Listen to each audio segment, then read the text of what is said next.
মিরপুর টেস্টে ব্যাট হাতে দুর্দান্ত ধারাবাহিকতায় নতুন করে আলোচনায় উঠেছেন মুমিনুল হক। প্রথম টেস্টের চতুর্থ দিনে বাংলাদেশের দ্বিতীয় ইনিংসে তুলে নিয়েছেন আরেকটি হাফ সেঞ্চুরি। 56 রান করে আউট হওয়া মুমিনুলের টেস্ট ক্যারিয়ারে এটি 27তম 50। এই 50-র মাধ্যমে টেস্ট ক্রিকেটে টানা 5 ইনিংসে 50 রান করার কীর্তিও গড়লেন তিনি।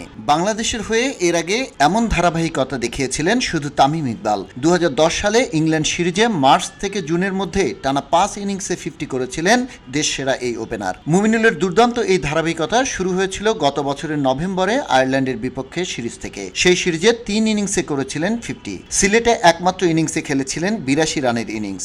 এরপর মিরপুর টেস্টের 2 ইনিংসে আসে 63 ও 87 রান। চলমান মিরপুর টেস্টের প্রথম ইনিংসে করেন 91 আর দ্বিতীয় ইনিংসে যোগ করেন আরও 56 রান। টেস্ট ইতিহাসে টানা সর্বোচ্চ 7 ইনিংসে ন্যূনতম 50 রেকর্ড রয়েছে যৌথভাবে 6 জন ব্যাটারের দখলে। সেই তালিকায় আছেন Everton Weekes, Shivnarine Chanderpaul, Kumar Sangakkara, Chris Rogers, Andy Flower ও লোকেশ রাহুল।